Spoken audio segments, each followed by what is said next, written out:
the closing poll at the end of it all. So I'm first of all going to hand over to the team that is for the motion, the motion being that the over-the-top providers should pay some kind of fair share, and pass it over to Roslyn and to Anna to take it away. So Roslyn and Anna, over to you. Well, good afternoon, and thank you, Access Partnership and William Webb, for bringing us together to share our independent thoughts. My perspective is that of a broadband policy researcher who studies this issue around the world. I am not affiliated with ETNO, ECTA, or GSMA, but I have studied hundreds of broadband providers. I understand their challenges. I have also studied Facebook and their efforts to close the digital divide. I estimate that its partnerships with mobile operators have brought 1 billion people online for the first time in over 60 countries. This is a testament to engineering, product development, and marketing. Today's discussion, however, is about Europe, and there are 3 reasons why we need this European Commission consultation on the future of connectivity. First, we must investigate the degree to which big tech free rides on EU broadband networks.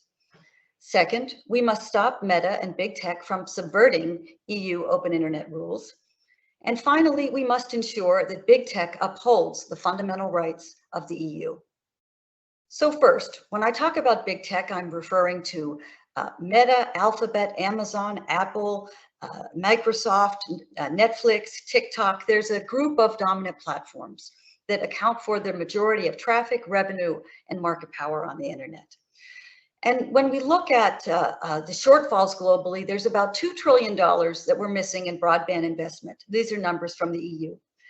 The countries around the world are investigating this, whether it's USA, South Korea, India, Brazil, Caribbean, and so on. So the EU is not alone in wanting to investigate this issue. In fact, our shortfall in the European Union is 174 billion euros. That's about 400 euros per person, or 2 to 3 years of mobile network ARPU. Sorry for that acronym. Now, a salient example of the big tech free ride would be Netflix in South Korea. And in a very short period, Netflix traffic exploded about 24-fold. And the local broadband provider had to rush to facilitate this capacity for Netflix in a very short period of time in dedicated capacity. It was about a $40 million charge, and then the continuing costs with that. The broadband provider asked Netflix how to recover the costs, but Netflix's response was to sue the broadband provider, saying they had no obligation to negotiate or pay for the use of that network. Now, the court rejected Netflix's argument completely. Now, I would suggest that free ride also happens in Europe. If we look, we have an ongoing case between Meta and Deutsche Telekom, where there had been established contract for interconnection, which Meta had been paying for 3 years. Suddenly, one day, the payment stopped. Now, DT, Deutsche Telekom, did not block or throttle the content for Meta, but rather it made a complaint in court. It has won the case, and it now waits for repayment. Now, the consultation from the EU is necessary to uncover the extent of this free ride, whether it's somehow companies are not paying, they're threatening not to pay, they're underpaying, or refusing to negotiate. Now, the second issue is subversion of open internet rules. Today, we will talk about the metaverse, which is an augmented virtual reality version of our life online. It is expected to grow to be 87% of today's internet, about 100 zettabytes. Now, by definition, the AR/VR requirements of the metaverse are supposed to be covered under the specialized service category of the EU open internet rules, meaning that Meta and broadband providers should negotiate about how to deploy this and how to cover the costs. However, Meta has said in certain cases that they should be delivering, that the broadband providers should secure the capacity to deliver these capabilities, not Meta. And they're using the EU net neutrality rules as an excuse to not pay when the law says they should negotiate. Now, finally, the fundamental right to connectivity. As we'll discuss today, about 80% of the data going over networks is video, it's entertainment. The remaining 20% of the data are the things we have to live in a digital society, whether it's remote work, online learning, telehealth, or e-government. So the goal of this consultation is to ensure a fundamental right to connectivity so that we can live in a digital society. The actual wording of the consultation is to ensure fast, reliable, and secure connections for everyone, everywhere in the EU, including rural and remote areas. This Commission's focus on fundamental rights follows in the same policy path as net neutrality and GDPR.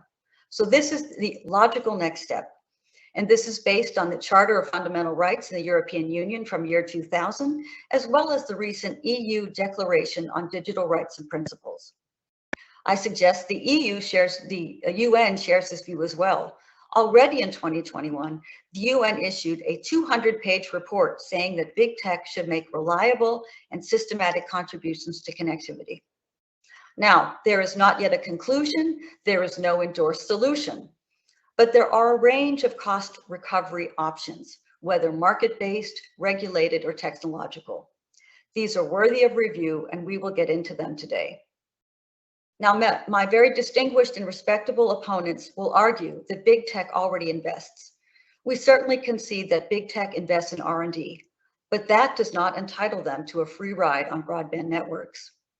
Our opponents will also argue that paying for the use of another's network is a tax. That's absurd. Let us use the official term from the court, restitution for unjust enrichment. If you have an interconnection agreement and you don't pay your bill, but your data is still delivered, that's unjust enrichment. Our opponents will also argue that cost recovery harms innovation, consumers, small content providers, and so on. That's nonsense. The countries which have implemented cost recovery regimes have the best outcomes. South Korea and Australia. We'll get into it if we have time. We need this consultation to stop big tech's free ride. We needed to stop big tech's subversion of EU net neutrality rules, and we needed to ensure that big tech respects the EU's fundamental rights. I now turn to my colleague, Anna. Turn on your microphone. Yeah. Thank you, Rosie, for the introduction. So thank you very much to Access Partnership for organizing this webinar today on Fair Share, while we are at the crossroads of all possible scenarios. It's a very strategic moment because we are now nearly 1 month after the deadline of the public consultation and 1 year ahead of the next European election. So next month will be key. And today is also a very important day. I guess you have all noticed that the report of René Repassi, which is a German socialist MEP, has just been voted in Strasbourg, stating that large traffic generators should contribute fairly to the adequate funding of telecom networks. So, so it's a well-chosen date for today's discussion. So I'm very happy to take part to the debate today and share our insights regarding the future of electronic communications in Europe. And before going further in the debate, I would like to recall which businesses Bouygues Europe represents in Brussels. So we cover a very wide scope of activity, ranging from telecommunications, Bouygues Telecom, audiovisual, TF1, and then construction, where there are several activities. So Bouygues Construction, Bouygues Immobilier, Colas, and energy services, Equans. So regarding the current issue, of course, the most relevant business is Bouygues Telecom. So so what is at stake today? So what is, of course, important to highlight again, because it's a source of the whole discussion today, is the data usage. So according to the most recent ADL report, which has just been published, so end of May this year, the evolution of data growth in Europe is, so the mobile data consumption per user increases at a rate of 24% a year since 2018. And so in 2018, the European consumer used an average 5 GB per month per user. In 2022, 15, and the forecast for 2030 is 75. So it's quite a rapid growth. So it will keep on going at a growth rate of 25% a year on the mobile network. So I was just talking about the mobile network. Nowadays, 80% of the traffic is generated by video consumption, as you know, mostly coming from US and Chinese big tech players, and especially on mobile devices. According to Gartner, 25% of the people will spend at least 1 hour a day in virtual shared spaces by 2026. And augmented reality and virtual reality headsets require quite high bandwidth and low latency, putting enormous pressure on networks. So, and according to Nokia, again, some figures, early virtual reality will need 25 megabytes per second. Extreme virtual reality will require between 1,000 and 2,300. So as a comparison, a full HD video requires today on average 3 megabytes per second. So what are the consequences of this huge data growth? So it implies heavy annual investment to cope with this trend. In 2021, French telecom providers invested 15 billion in 5G and FTTH networks, according to ARCEP figures. The mobile network is, of course, highly traffic sensitive. And as a matter of consequence, we have to cope with a capacity issue, mostly, not a coverage issue. And so I'm just going to give an example. So in the 3rd district of Marseille City, within 7 years, so between 2015 and 2022, mobile usage increased 7-fold. So to cope with this data traffic, we had to roll out 7 new base stations. So the city was completely entirely covered, but increase of data led to capacity issue. So to set the record straight, I would like to record that when we talk about costs increase, it means it's mainly on the mobile network, of course, 75% of the incremental cost. It's a capacity issue, not a coverage issue. It's mainly due to access networks, so base stations, which represents 75% of our costs, and not interconnection, which represent only 5%. So what is the way forward? So of course, to cope with this tremendous data increase, we believe there are several ways forward. The first one being a better data efficiency. While providing a high quality of service, we need to reach a better data efficiency. In order to achieve the same, we strongly advise to adopt environmental friendly behaviors. I guess we come back to that later, but I can already state some ideas we have and we think should be developed. We think we should adopt data saving mode by default. The resolution of videos should be adapted to screen sizes by default. There should be no 4K on smartphones. 80% of the users will not change the default settings, so it's quite important. So we think that small screen, small resolution, big screen, high resolution should be the motto. We should stick to standard definition range instead of high definition range. Should avoid autoplay, promote 30 frames a second instead of 60 frames per second. Encourage pre-download with Wi-Fi outside peak hour times, of course, otherwise it doesn't change anything. Adopt more efficient codecs. And so according to an ARCEP study, if we use the most efficient codecs, so VP9, HVC, AV1, it would decrease directly by 17% the bandwidth usage of the whole internet. So it would have a very strong impact. I know there are other issues regarding that. It's not so simple. But and so, of course, some players already do part of it. Like Amazon allows pre-downloads with Wi-Fi. Disney do not have autoplay by default. Netflix uses data saving modes on mobile devices. So, of course, some players are doing part of it, but a generalization of these practices to allow the best possible experience with the most efficient data usage would be very helpful. And would lower the tension on bandwidth and would provide a solution in the short run. And educating and empowering the end users to adopt the most environmental features will also be a way forward.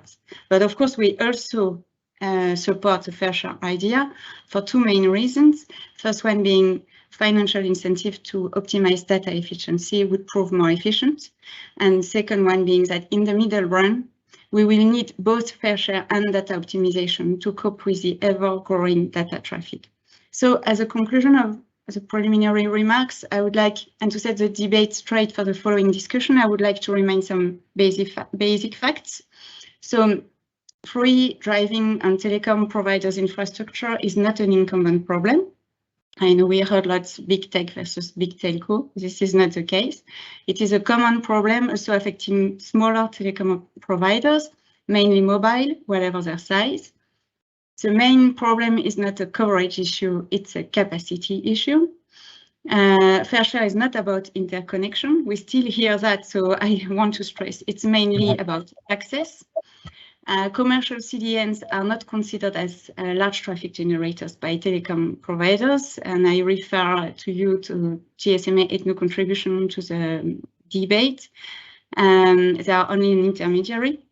End users are not the only data generators. Of course, we cannot say they are not data generators. They are, but they are not the only one. And big tech also contributes to an over consumption of data. So in a nutshell, we believe that to achieve the digital decade connectivity goals, the best way forward is a combination of better data efficiency practices and a contribution from the biggest traffic generators. Anna, Rosalind, thank you so much. Let me now turn to the other side. Nina and Brian, over to you. Thank you so much, and thanks also from this side of the house for organising such what poses to be sort of such an interesting debate. Thanks Rosalind as well, and Anna for kicking off the pro part of the debate. And it's great that we are having this debate. I think there's a number of areas where I think we can agree, and there'll be a number of areas we disagree. But what is very clear is coming out of this is that it isn't a debate just between big tech and big telco. It does involve everyone, and it involves most importantly EU consumers and EU businesses. So it's important that we look at this through the lens of how those impacts will be.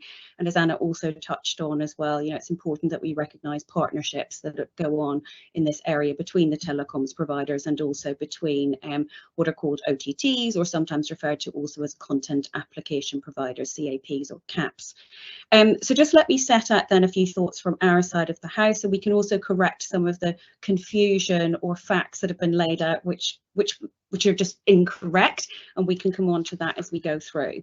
So first of all, we're still struggling here to design solutions, some very creative solutions, which Anna has offered as well, but we don't have a problem statement. And this just isn't a meta view about not having a problem statement. And this comes from a broad community of regulators, consumer groups, civil society, alternative telcos themselves, smaller telcos, internet exchanges, academia, and many media companies who all agree that there is no market failure here that needs to be addressed. And indeed, at the most recent Telecoms and Technology Ministry Council meeting in Luxembourg just earlier on in June, we had 18 member states out of the 27 member states raising significant concerns about network fee proposals. And I know that Anna touched on the European Parliament vote today on an amendment to their competition policy. That's a non-binding report. It's a standard annual report. It has no legal effect. And actually the vote was extremely close, Anna, for having a split vote, not to refer to having a contribution. So I think we need to be sort of transparent here as well. But also, do we not have just a problem statement? The proposition that is being outlined is extremely unclear itself. And I know Brian will touch on this later, but we're hearing a number of large figures being thrown out there about anticipated payments. We don't see any support there in terms of incremental cost numbers for traffic. And, both the Compass Lexicon paper for Telefonica looks at both a traffic tax and a lump sum, but doesn't really go into the details about the magnitude or the rationale or anything for this. We're also hearing a number of contradictory statements from the telecoms community themselves, and a lot of inconsistency about what the problem is on their side, and also how they phrase this. So we've seen statements about this alleged asymmetry of bargaining power, and I know that Rosalind touched on this as well in terms of negotiating interconnect and transit figures. But Berwick themselves found exactly the opposite, not just in their preliminary assessment last year, but actually in their responses to the European consultation process. And just while I may, to clarify on the Meta Deutsche Telekom commercial dispute, which Rosalind referenced, first of all, that is a commercial dispute. It has nothing to do with this particular debate on network fees or fair share. It's not a regulatory issue. It's something that arose from termination or appropriate and correct termination of a contract back in December 2020, so long before this debate had been kicked off again. It has also not been won. In fact, it's not even been heard for hearing yet. I think, Rosalind, what you may have been picking up in the press was that the initial court that was seized of this matter decided recently that it actually should go to a competition law court and not just to a commercial court. So that is it. We haven't even gotten to our first hearing. So we're nowhere near any sort of judgment or decision in the case. And in fact, that case is about standard settlement-free peering. It is not about transit, and it is not about a service that needs to be paid for, but a mutual beneficial contract for both parties. In terms of the additional contradictory statements, we see telcos referring to increasing traffic volumes, which are leading to this inability for telcos to actually support their networks, or to increase retail prices, or to somehow recover payments from users. But these very same statements that are being put forward here to regulators are statements which telcos are posting to in their financial reports to actually justify why shareholders should feel very enthusiastic about the telecoms industry and why they should invest more. And indeed, BEREC itself has noted as well the fact that when it comes to traffic sensitivity, most of the traffic at the minute in Europe, and will for the foreseeable future, continue to be over fixed networks, which are traffic insensitive. And while mobile networks are to some degree traffic sensitive, this is actually falling, and indeed costs of equipment are falling as well. But over 90% of traffic in Europe is sent over fixed networks, and this will persist in the advent of the metaverse. I know we've heard different stories here about metaverse. I would invite everyone to read a engineering post which is on our Meta website from the 23rd of March, which explains what our understanding of our metaverse products are. And of course, I appreciate that Meta alone is not designing the metaverse, but these will be over fixed networks. So over Wi-Fi connectivity, with the fixed networks largely already being built throughout Europe. And there's an Analysis Mason report on the state of full fibre networks in Europe that was released just a few weeks ago. When we talk about AR or VR, that is something very, very far down the future. And while some of that may, of course, run over mobile networks, we're really looking at fixed networks here. And when it comes to talking about specialised services in the net neutrality rules only are triggered if there is a recognised need that the existing open internet today cannot cope with the services themselves, and if there is a recognised need that a higher quality of service is needed. So basically something separate over and above best efforts internet. That's not the case for either metaverse VR experiences or for AR experiences. BEREC has been very clear on this, and BEREC themselves, of course, are the enforcer, if you like, of the open internet rules. And indeed, Deutsche Telekom, when it comes to the new Apple Vision Pro, which has a very healthy price tag attached to it, recently published their views on excitement about this on LinkedIn, noting that Deutsche Telekom networks, these are exactly what the networks were built for, or for these new applications. While bandwidth may be at a certain figure, it will not disrupt the network. So Anna, you might want to have a look at that. And also that if you're talking about the prospects of 5G, yes, 5G is very exciting, but actually before you get to 5G, Deutsche Telekom has recognised that their broadband and fibre to the home business will benefit through these increased packages that they are able to send. So we shouldn't be muddling political and popularity issues here with regulatory issues. We also hear about this lack of a level playing field as well between telecoms operators and over-the-top services, OTTs, or these content application providers. But again, I would invite anyone who is struggling under that misconception to actually do a quick review of all of the existing legislation at EU level that applies to OTTs, not just from GDPR, but to the Telecoms Code, to the AVMSD, which is the Audiovisual Media Services Directive, to the Digital Services Act and the Digital Markets Act, which don't apply to traditional telecom services. We've also heard about a lack of an ability to consolidate. And I think, if this is what the problem is, then we should be open and frank and talk about that and not dress it up as fair share. And Telecom Italia, for example, were very clear about this in their statements at Mobile World Congress this year to say that even if a network fee was adopted, it wouldn't solve the problems to consolidate. We've heard as well about connectivity obligations and targets, about the digital decade agenda, and we've also heard that this is causing problems. This is, of course, imposed on governments, not on the telecoms operators themselves. But if that's the real issue, let's take that back then to the right member state level rather than pushing for network fees. We've also heard about the telecoms industry suffering and not being attractive. I think the research that we've seen has been very much pointing to the other direction and showing that it's a highly profitable venture and that alternative investors have been coming into the market quite significantly in recent years. And it's anticipated that with the amendments to the European Commission's Broadband Cost Reduction Directive currently going through, that will make that process easier. So we should await the outcome of that before jumping in here. But I did mention earlier about telecoms profitability predictions and about their financial statements. And looking at all of those that have been published from the start of the year, they have shown that revenues are up, profits are up, and the cost of providing services is down. There is plenty of capital around, there is capital available. It's a question of capital allocation.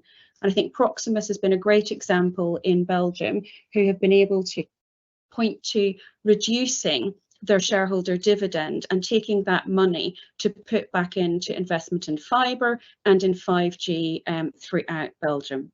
And Anna touched also on the AD Little report as well, which was very interesting reading.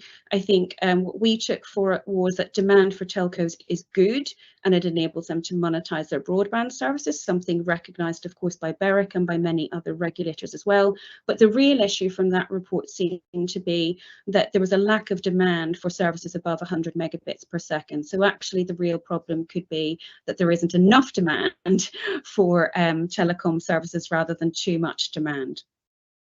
We touched also earlier on telecoms companies investing, and so does everyone else. We're not free riding on anyone's networks. We obviously understand the points from BEREC around content being generated from content application providers, but even if that were not the case, we do actually invest significant amounts of money. There is a symbiotic relationship here, recognised again by a number of regulators throughout Europe. And we do invest in R&D, that's correct, Rosalind. Yes, it's very helpful to point that out, but we also invest just generally in our apps and services, and we do invest in complementary infrastructure as well, which creates a number of significant savings for telcos across Europe and further afield. So we invest in data centres and access points, caching equipment, subsea cables, terrestrial fibre. And the effect of this is to actually bring the content much closer to the user. So over 80% of Meta traffic to European users is served from European locations. And actually, I've heard figures much higher in the 90s, but I'm going to be conservative here.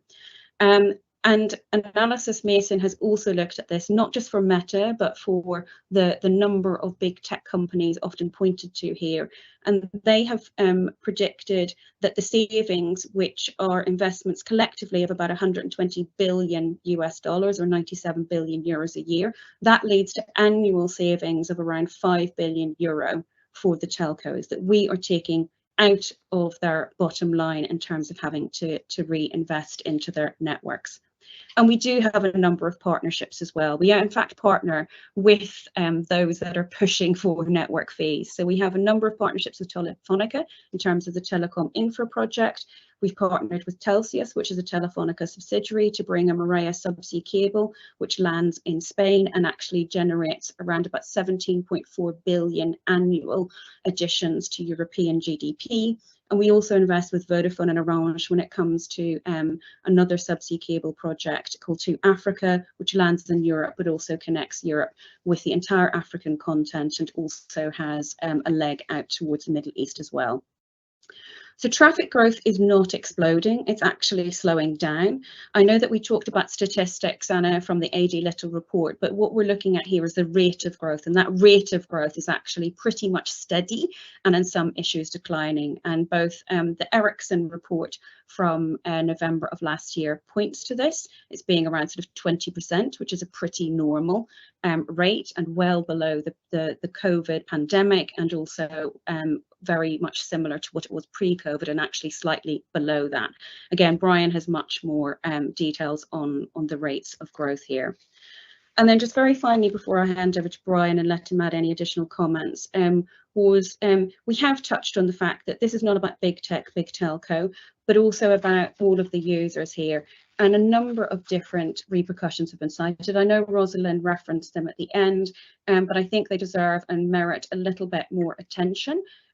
So, for example, we've heard that the effect of imposing an internet tax would likely raise prices for online services, and this is across the board. This isn't just meta services. Reduce the quality of experience for users and reduce availability of diverse content. And this is coming from content and video on demand producers. This is coming from the creative content industry in Europe itself. It will also pose a threat to net neutrality. I know Rosalind expressed concern that Meta is trying to subvert the open internet rules. On the contrary, the proposal being put forward by the telecoms providers is actually to be deliberately discriminatory, and that in itself is a flagrant breach of the open internet rules. Again, don't just take our word for it. This is echoed in the responses to the European consultation from a number of different governments, including the US government, which they have posted on the NTIA website, and they have raised significant concerns here, but also, as I mentioned previously, BEREC, who are actually the enforcer of the open internet rules.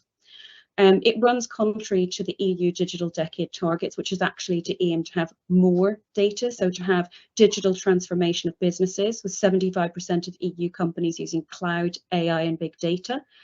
And also would allow telcos to exploit their termination monopoly, a finding again by BEREC that this proposal of such a significant change could be of significant harm to the internet ecosystem.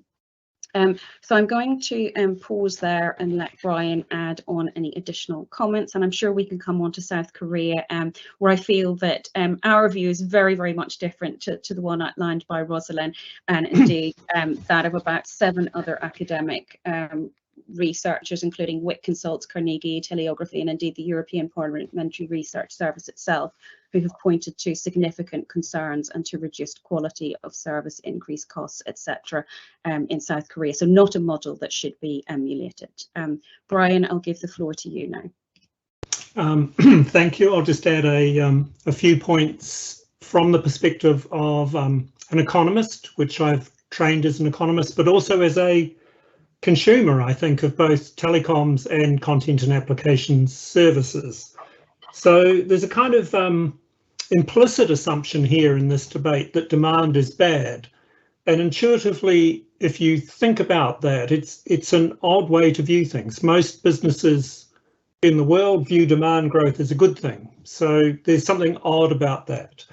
In relation to the free rider question, I'll just point out that BEREC, the body of European regulators, rejected the free rider argument in their position on this. And it really doesn't make sense. I think it's better to think of networks and content and applications as complementary. They both add value to one another. And indeed, neither would have any value at all if it wasn't for the other part of the ecosystem. And so you could equally well argue that telecoms free rides on content and applications. And I'm not going to argue that, but there's a symmetry here. And so I think the free rider argument doesn't really get us anywhere. It's symmetric. It doesn't tell you whether anyone should contribute to anyone else directly, or in which direction that should flow. And in most markets, you could concoct a story about free riders. If you think of electric car manufacturers, ultimately the adoption of electric cars will put a load on the electricity grids. Should the electric car makers be paying for that? I hope you're not going to say yes. As in this market, it's the consumers of electricity who pay for those enhancements to the network, and there's a good reason for that. I think the other thing I'll say is that, this kind of notion that demand is bad. I think there's if anything, a shortage of demand. Telcos are investing ahead of demand. And I'll just relate a couple of personal experiences I've had as a consumer recently. The first one was I am a recent full fibre adopter. It was an alternative operator, Community Fibre, who invested where I am, in addition to the incumbent. When I was deciding which package to take, and they offered tiered packages at different speeds, I chose the cheapest and most basic one because the services I use are not sufficiently demanding to justify any other choice. And I'm in a multi-person household, so it's not undemanding, but I think the package I chose was 150 megabits per second. They had price points all the way up to a gigabit per second, but I didn't see the value add for me in the current time in adopting those more expensive packages. Why is that? Well, maybe because video quality isn't high enough, or I'm not watching enough of it, or we're not watching enough of it simultaneously. So I think, if anything, there's a problem with a lack of demand. Actually, if you also look at other markets, if someone brings demand to you, and an example of this would be price comparison websites, they receive the payment. They don't have to pay for the costs that they create for service providers. The money flows the other way. If someone brings demand to you, either that's just, well, good luck, or in some cases there is actually a payment to the party bringing demand to a service. So I just think the notion that demand is bad is wrong. The notion that there's a free rider problem here is wrong. And I'll just add on the lack of demand point. My mobile provider recently increased their tariffs in line with inflation plus, which was a spur to me to think about whether I wanted what I was getting. And I downgraded the amount of data I get from that mobile provider, and I almost halved my bill.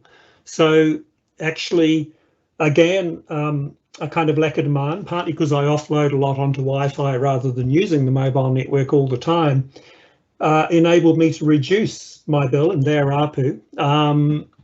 Had my demand been greater because of the sorts of services we've talked about, maybe augmented reality in the future, I would have continued with or adopted a larger package. So I just think that the fundamental building blocks of the argument are kind of false here. And I think the report that was mentioned, AD Little, actually makes this clear. It says there is a lack of demand for fixed broadband above 100 megabits per second, based both on their own forecast, but also on they interviewed people in the telecoms industry, and that was the view that came out of that.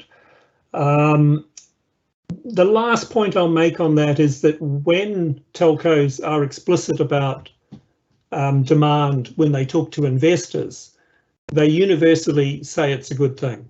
The example of Deutsche Telekom and the metaverse was already mentioned. That was an investor relations person at Deutsche Telekom.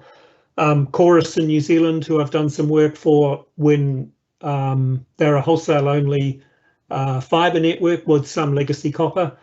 When Netflix entered the New Zealand market, they put out positive press releases about that because it created demand for the fibre network.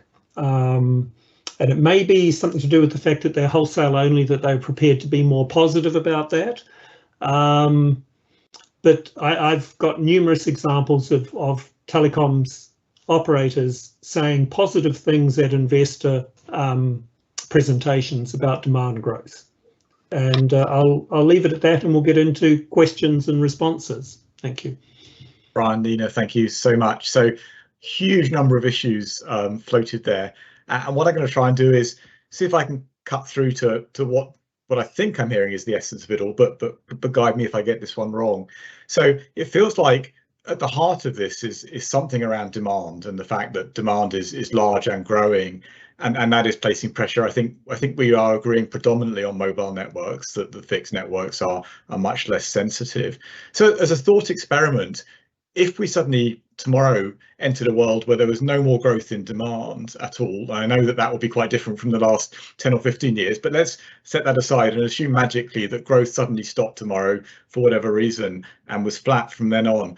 Would this argument, this fair share argument, go away at that point? Would it be not be necessary, or is there some legacy hangover that still requires some kind of transfer of revenue contributions for that? And I'll give Anna and Rosalind a chance to pick that one up first, but then give Nina and Brian a chance to come back on that. So I'll begin.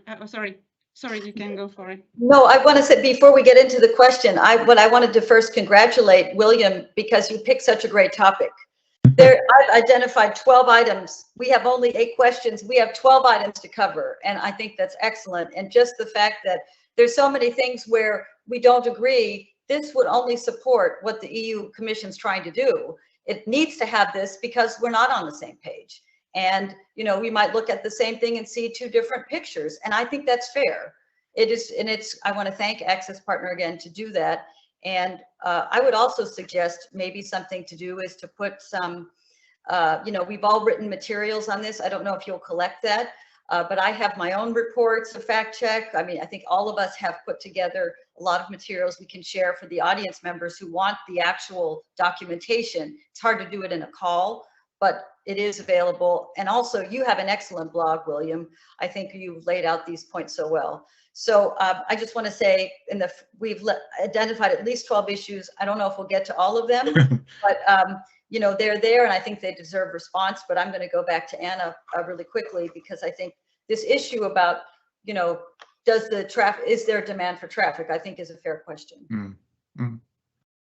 Anna? So to the question, if there was no more growth in data usage, would it change our position? So first of all, of course, I want to say that the whole rationale, as explained at the beginning, is about data consumption. So of course, both issues are intertwined. But I'm quite doubtful that there would be no more data growth because it's what all studies are showing today, and nobody contradicts one another. So we have this what you call stable rate of 25% a year, which means a lot for us. What we are so of course, as you know, we've always been advocating for, so we as Bouygues Telecom, for better data efficiency, as explained before. And so there would be ways to try to calm down the data usage in simple ways. And like I was stating before, like pre-download on Wi-Fi, avoiding automatic autoplay, you know, by default settings, which would be more appropriate, and then also, of course, having more efficient codecs, so that we already mentioned. So but of course, not everybody is doing that, and they are it's complicated because for the most efficient codecs, of course, there is IPR. There's also a problem with devices because you need to have the most recent devices to be able to do that. So it's not so easy to have a better data efficiency and directly shut down the traffic by 17%. But so as a conclusion, I would say that if there is no problem and so no more data growth, that would be, there would be, of course, no more solution needed. But I'm quite doubtful that data consumption would ever decrease or even stabilize. And so as a problem remains, then a solution is, of course, required. Thank you, Anna. And you're absolutely right to point out that data growth has been well above 20% for 15 years or so now. So a sudden dramatic change would seem very unexpected, to put it mildly. By the way, I should say, for those in the audience, do feel free to post your questions in the chat, and I will pick some of those to pick up on.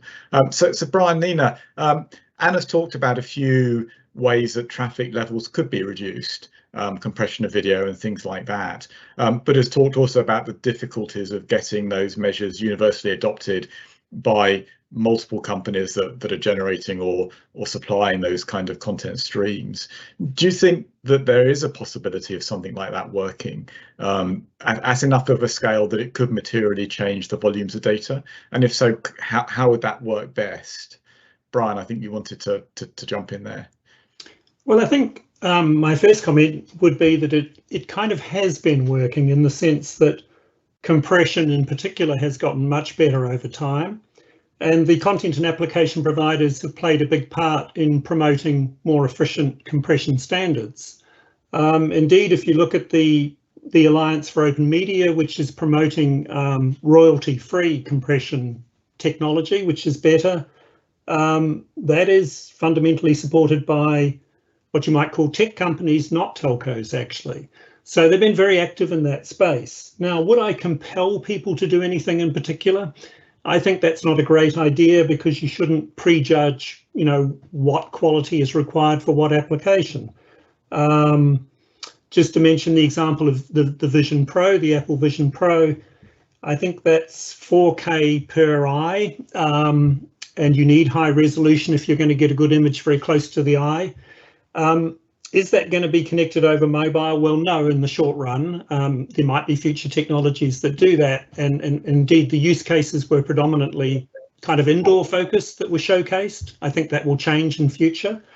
But I might come back to this question about, well, what would happen if data growth slowed or got to zero? And I'll say that actually, historically, the trend has been for the growth rate to decline, apart from the COVID blip. And that Ericsson actually forecast a declining growth rate out to, I think it's 2028. So what would happen if the growth rate declined or went to zero? Let's take the hypothetical. Well, in the case of investors in fibre, I think that would be kind of bad news, because you've got this problem of upselling beyond 100 megabits per second when you've invested in a gigabit per second or potentially more.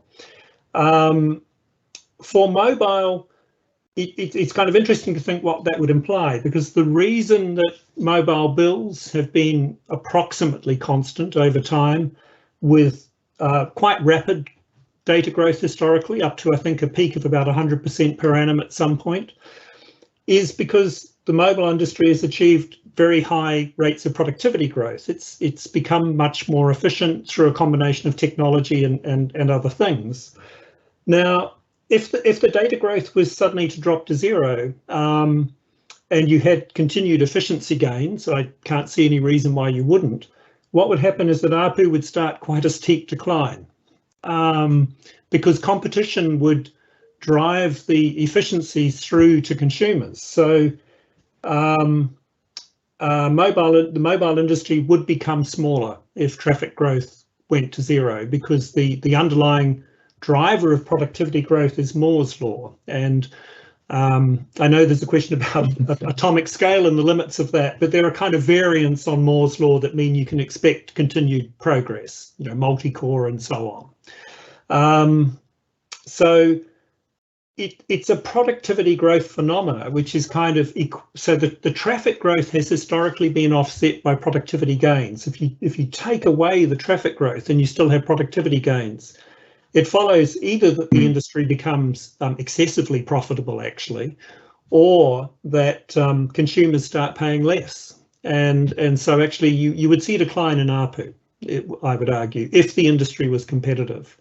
Now, the one other point I'll make is that if this is a debate about the incremental costs of traffic, the industry have not produced numbers which are related to incremental costs, and independent observers, myself included, who have looked at what's available, the numbers are not that big. Even for mobile, if you looked at the incremental contribution of the traffic we're talking about, it's pretty small compared with the investment gap number that's been mentioned. It's nowhere near the 20 billion or so number that got floated. That wasn't an incremental cost, that was a fully allocated cost number. So I think it's rather poor, actually, that at this point in the debate, the industry haven't fronted up and said, here's the number. These are the costs that we're incurring because of traffic. And then you have to think about, well, what would happen if there was a payment? Well, if there was a payment from content and application providers to telecoms operators, some of that would drop through to consumers through competition. So consumers would have lower prices. That would not be available for investment. Some of it would flow straight to shareholders. Why not? Money flows to shareholders now. If you just give a telco more money, they'll tend to give it to the shareholders. So the argument that it would just automatically stimulate investment, that doesn't follow. You have to have some change in incentives for that to happen. And it's not obvious why, I'll use the word taxing internet traffic would actually encourage investment. Indeed, you would expect it to do exactly the opposite, to reduce the amount of traffic, to reduce the amount of demand, and therefore to reduce investment. Okay. Nina, did you want to? If I can just, yeah, I just want to layer on a couple of very short points, because Anna rightly picked up on the fact that, you know, many content application providers or over-the-top providers, OTTs, do take these proactive measures in terms of how they organise traffic, notwithstanding the fact that we're not traffic generators. And Meta is also in that group of taking proactive measures. So we do engage in video compression, and actually through the many amounts of money that we've invested in R&D, called out earlier, we have a custom video compression technology that generates 30% more savings than the industry standard, the H.264 model. And also we have been investing in AI, which has developed a technology in Paris alongside, you know, other European companies that compresses audio files to make them 10 times more efficient, but without losing that MP3, that standard MP3 quality. So I do like your idea, Anna, of the fact that we should be looking more at how we can collaborate as an industry. And I think that's very interesting indeed, but it has to be across an industry level.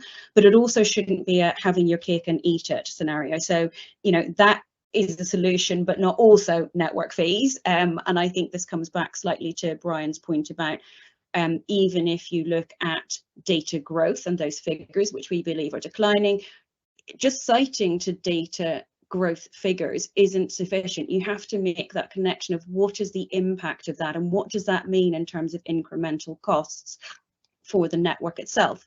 And we've talked a lot about mobile, and I think, you know, partly the reason for that is also, as Brian touched on, is that that's where the highest ARPU, so the highest revenue per user, can be obtained by telecoms operators, which is why they are pushing a narrative of metaverse really being on mobile networks. And we're not pushing that narrative, and we're one of the companies among many others in the ecosystem looking at the metaverse. But also we think it's still more efficient for traffic to be served, if you like, over fixed Wi-Fi networks, and actually to be incentivizing an offloading or a backhauling of mobile traffic to fixed networks. And, you know, we've also been talking to many organizations around the globe when it comes to spectrum, another topic in this debate, and why, for example, it makes sense to have the full entire band of 6 gigahertz spectrum, which is very topical at the minute, and why that makes sense to have it available for unlicensed Wi-Fi use, to actually have more traffic backhauled onto Wi-Fi.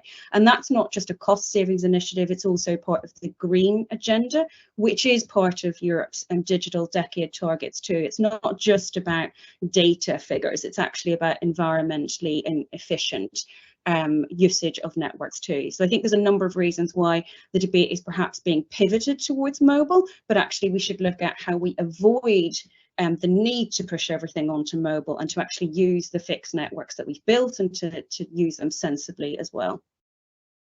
Rosalind, you've been waiting patiently. Yes, well, so you know, I want to first recognize, I think that Meta does a great job to be efficient with their data. I wish all content providers did. I mean, I think that in my university we estimate that there can be a 30% improvement in the efficiency, but across the board. But the issue is their proprietary standards. There are costs to make data more efficient, and you know, the other point from the perspective of the broadband providers, remember in Europe, there's over 100 mobile providers. There are thousands of ISPs of all stripes and shades. You have fiber to the home networks, you have DSL networks, you have cable networks, fixed wireless, there's many kinds. They don't all experience things the same way. This is a challenge for them. Big tech is a small set of players who want a global system. I get it. They want one set of rules around the world. Fine. But that we are living in a context where there's EU laws, there's national laws, and they're each going to have a particular set of issues. And I know this because I have gotten data from, just on this issue alone, 50 broadband providers, fiber to the home. I also know the mobile networks. Regardless of what happens with the traffic, there are constant costs to maintain a network. It will expire like a carton of milk. You have to continually upgrade the technology. You have to, if you're going to be a mobile network, because of competition, you're going to have to go from 4G to 5G. Now, the networks can certainly manage more traffic, but they have to first make the investment to buy the equipment. It's not free. They have to buy that equipment. And even today, the price, let's say you're going to buy 5G, you're almost paying the same of what you paid for 4G. So you don't actually get return. Your ARPU, your average revenue per user, doesn't cover the cost of your investment. To just put profitability in perspective, in Little Denmark, where I live, we have 4 mobile operators. 1 makes a small profit, 1 breaks even, and 2 lose money. They're not profitable. So your data on profitability is wrong, because we know that overall big tech is making 25–30% returns, EBITDA. Telecom operators are either breaking even, some of them make a small single-digit profit. They're not, what you're talking about is some pension funds and so on that have made investments pre-inflation. They are going to have a hard time recovering those costs. I go on analyst costs myself. They're very concerned about the telecom sector not being able to make the returns because they've invested that money. They have to buy the spectrum, which is billions of euros. So it's not a great future for them. I'm sure we can find the one-off investor who thinks it's great. That's not the whole story. If you're going to invest in your future, you're investing a lot in tech stocks, not in telecom stocks. That's just the facts. So and I think just one more point here, I think is fair to talk about with the metaverse being just on Wi-Fi.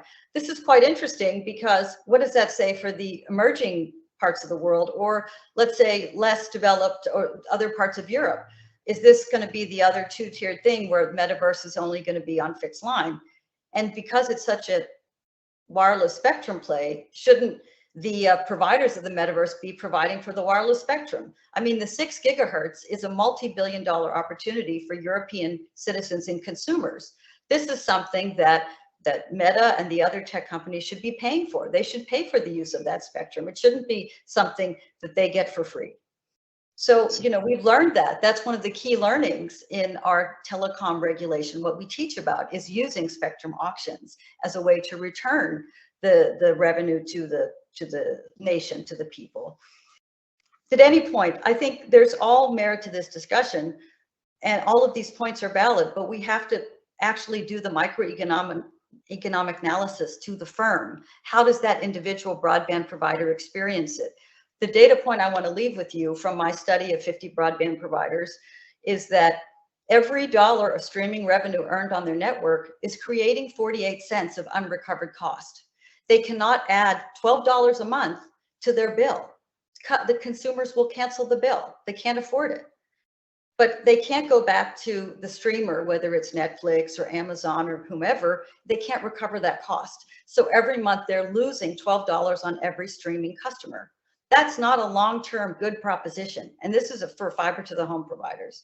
So the reason we're talking about this is the economics are not working. It's not all great and sweet and nice. That's why USA is looking at this. That's why there's been 3 years of discussion in South Korea.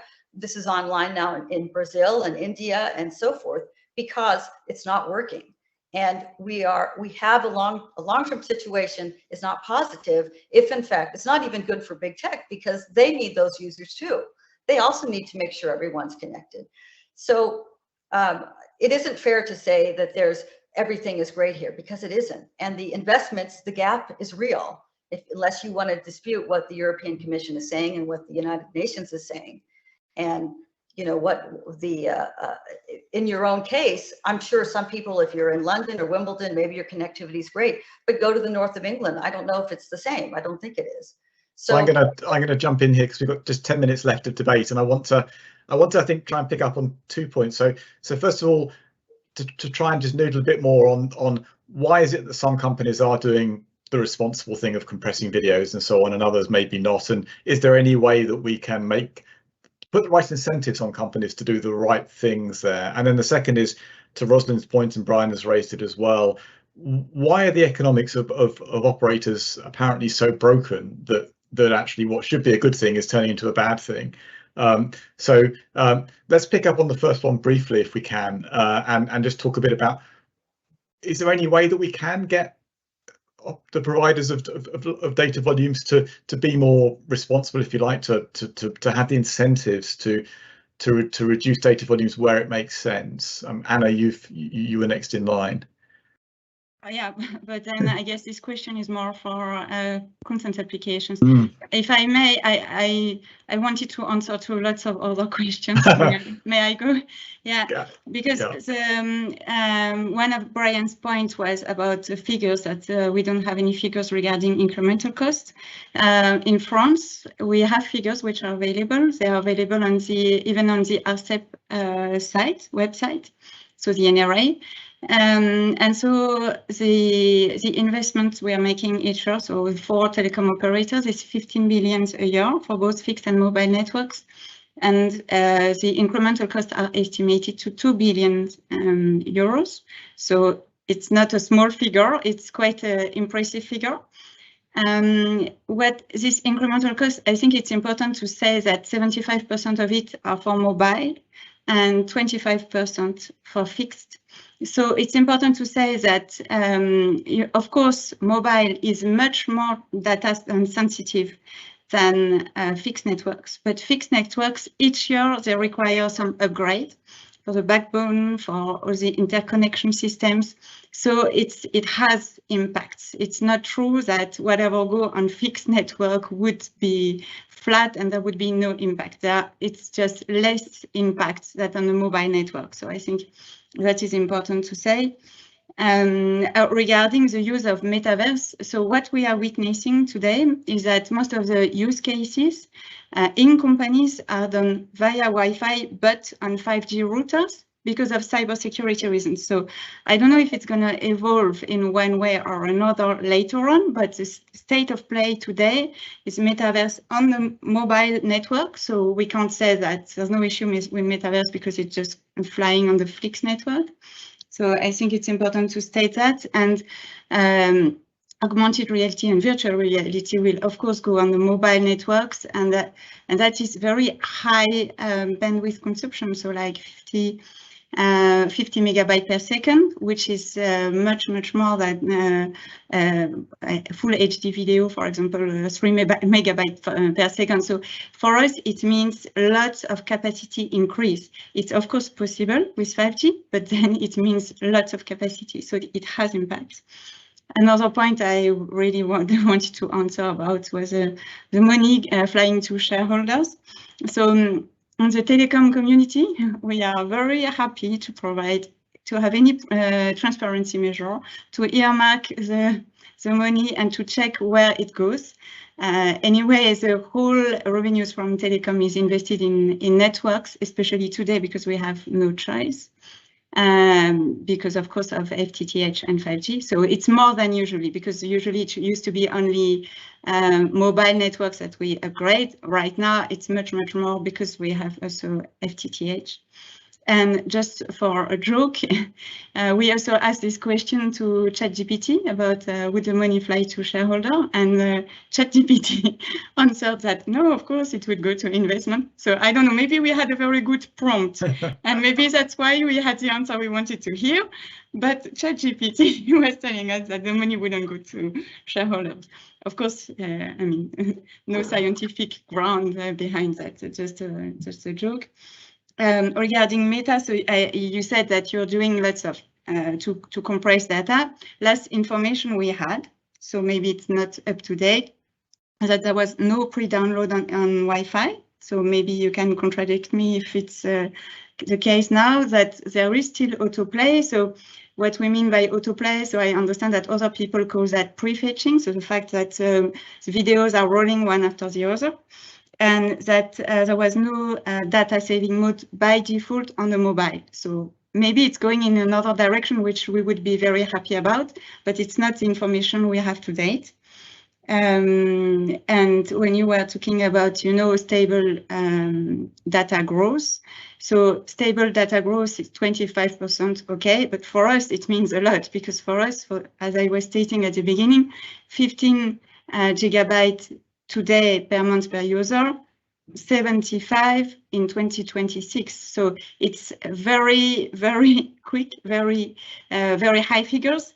And so we can't say that because it's a stable rate, it has no impact. The rate might be stable, but it has strong impacts on our networks. So I think that's the main elements I wanted to answer. Maybe one element, if I may, on CDN and contact delivery network. So of course we are very happy that you're investing in infrastructure. What we are witnessing is that most of the infrastructure you're investing on is hosting, which is of course important for you, but has nothing to do with network for us. And regarding CDN, we of course understand that it is very important for content providers, because then there's less latency, you're closer to the user. So of course it is very, very important for the content provider. But CDNs for us represent costs, because we are bearing, as you know, the energy cost, we are bearing the rental cost. So for us it means a cost. And then the ratio, you know, the hit ratio is not always very high. So so what we know, so I will give you the ratio I have.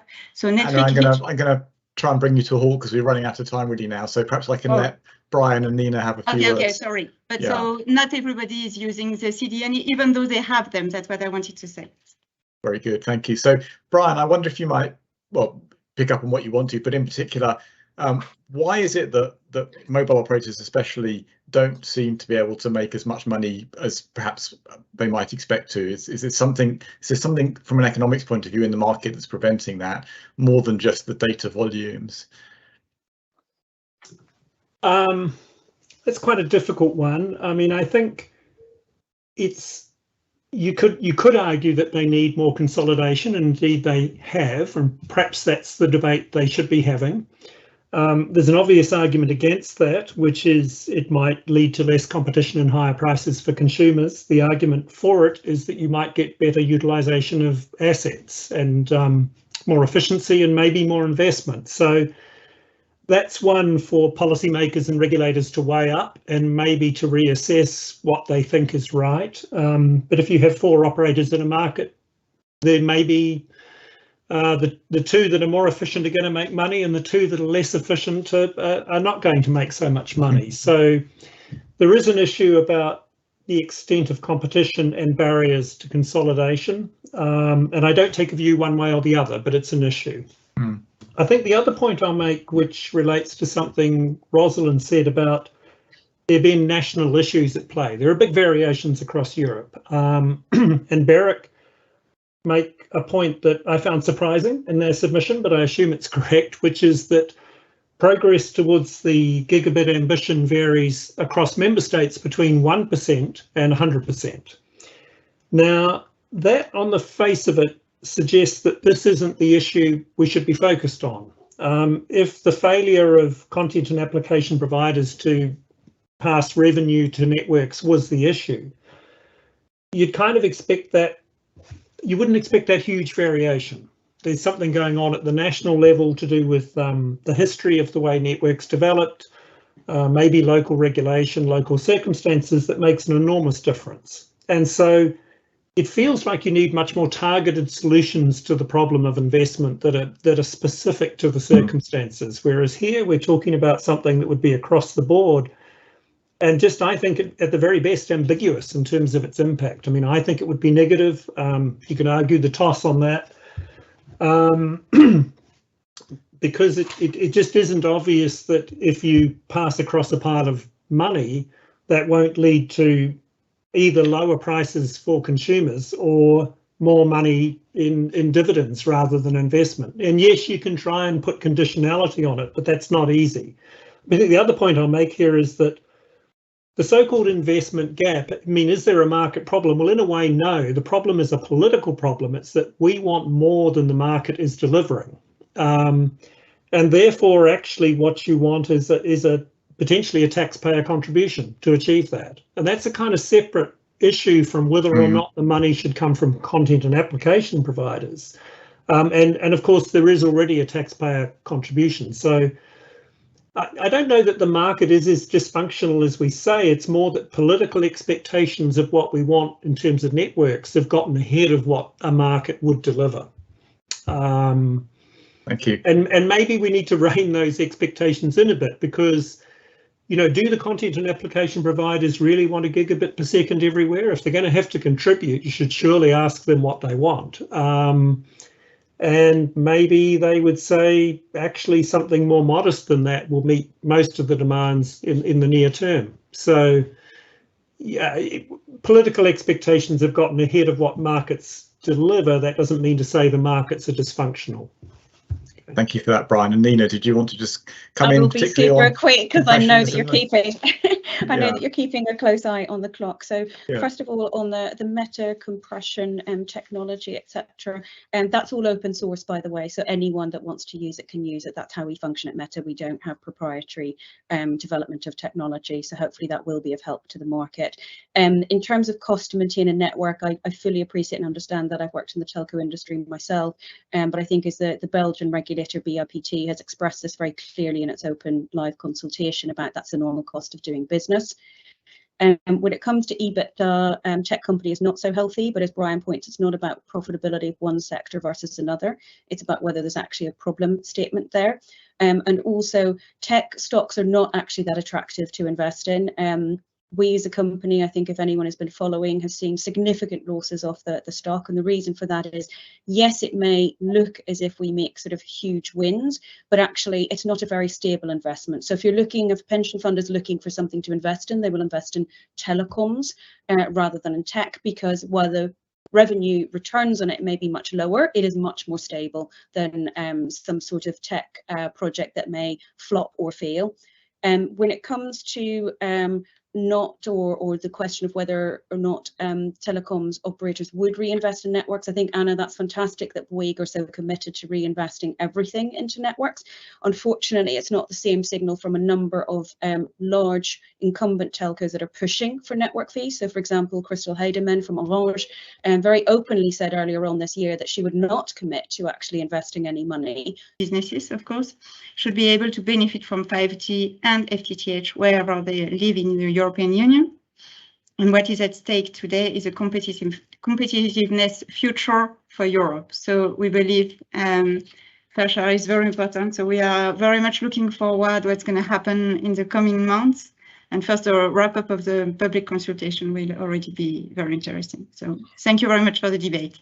Thank you, Anna. Much appreciated. Brian, Well, Nina. I have 30 seconds left, and I have one more quick point. I'm just watching the time. I just want to suggest again that this is the reason we need this EU consultation. We have a lot of disputes, and BEREC doesn't do the study, so the European Commission needs to instruct them to do that. That's the first point. The second thing is we need to protect the open internet rules, and there is quite a bit of, I would say, disagreement on how they're being handled today.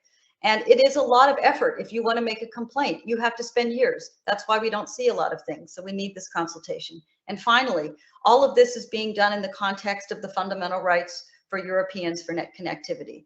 And it isn't just about telcos, it's about everyone. And I'm glad we agree on that point. Thank you very much. Brian, Nina, do you want to pick up?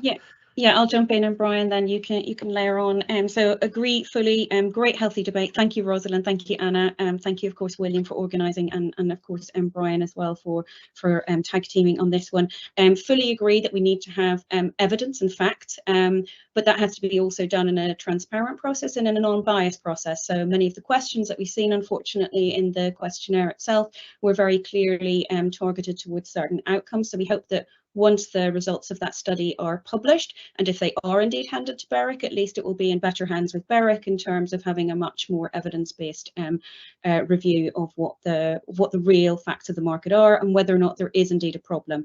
As Brian said, if there is a problem, and if that's in pockets at a national level, then let's be clear and frank about that and discuss it at the national level and not have a European one-size-fits-all approach here. We very much agree, I think, that more collaboration is needed.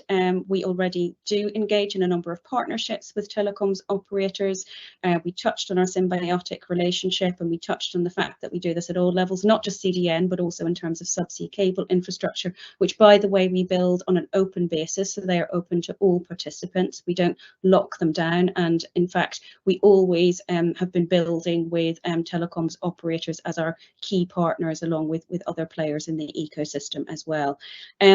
But if there is an issue, as Anna mentioned as well, if it's about users and default settings, then yes, let's talk about that. Let's also educate the general public here, but don't just lift and try and kind of take a subsidy from one side of the market to another simply because users are not fully engaged. That responsibility sits on all of us to make sure that users are engaged, but seeking an extraction of subsidies is not the way to go. When we look at talking about European consumers and businesses here, I'm glad that we can all agree that they should actually be the focal of this debate and not just big tech, big telco. But actually the proposals on the table are very much about disincentivizing European businesses to grow for fear of reaching a certain threshold, at which point they will be charged for data. So it's quite sad that actually the result of what the telcos are proposing would be to try and keep European SMEs down and not enable them to actually grow and have their full potential and become Europe's unicorns. And then we won't even be having this debate about big tech, big US tech, that is. I'll hand over to you, Brian. Thank you. Just a few points. I mean, one of them is I'll reiterate my comment that demand is good. It's good for telcos, and I'm not going to accept an argument that says demand for a service you provide is a bad thing. I don't buy the free rider argument. I think that the content and applications and networks are complements, and it's ridiculous to say that one free rides on the other. It's a symmetric relationship. I'll just make a couple of additional comments. One is on the there are other issues we need to focus on. Thank you, Brian. It's always a bit of double-edged sword to have my own words quoted back at me. Right, so a few quick words of summary, and if we could bring up the poll, and let's see if the viewpoints have shifted. So to remind you all, we took a poll at the beginning. That poll was asking the question of whether the over-the-top providers should make a significant revenue contribution to the cost of fixed and mobile networks, and it was pretty much 50-50. It was actually 48% yes, 51% no. So let's rerun that now, and as I just make a last few closing remarks, and see if that's changed at all. So please do go ahead and vote. So what can we say from all of this? Well, it's been a fascinating debate, and a huge thank yous to all the panelists. And I think what I'm concluding is there's much more to this than is obvious from when you just start to scratch the surface and you start to say, well, actually, you know, data volumes, how can we address those? But it's a lot more than that. It feels like wrapped up in all of this are a number of underlying issues that revolve around all sorts of aspects of telecoms and data, and even wider around competition in the market, around net neutrality issues, around kind of whether data volume should be restricted in some way, shape or form, and around the extent to which governments or operators or others should be involved in delivering better networks for societal purposes as more than for economic purposes, or at least in some cases to provide more equitable access and things like that. And those are a lot of complicated issues, and as they start to get entwined together, it makes it pretty hard to actually address any of them. And I wonder whether the way ahead here is actually to start to try and pull this tangled ball of wool apart a little and look at each of the elements by themselves before we try and sort of put it all back together into some overall solution. Now, that isn't helping very much. That in a way is making things more complex rather than less, but somehow it does feel that might be a way ahead. And on that note, we are pretty much out of time. The poll is looking stable at 46% yes, 54% no. So we've had a very slight movement towards the no, but nothing that I would say is probably statistically significant. and we are still pretty much split down the middle. I think it was all we can really say from that on the back. In fact, we are split down the middle now. It's jumped back to 50-50. So completely polarized, not polarized, but bifurcated views on this, and clearly a lot more to do. So with that, we've overrun by a couple of minutes. I apologize for that, but thank you again ever so much to all the speakers and to the audience for some of the great questions. Really appreciate it, and we should do it again soon. Thank you, everyone. Thank you. Thank you. Thank you very much. Bye. Thank you, Anna. Thank you. Bye. Thank you, William. You're very welcome. Thank you, Rosalind. Thank you, Anna. Speak soon.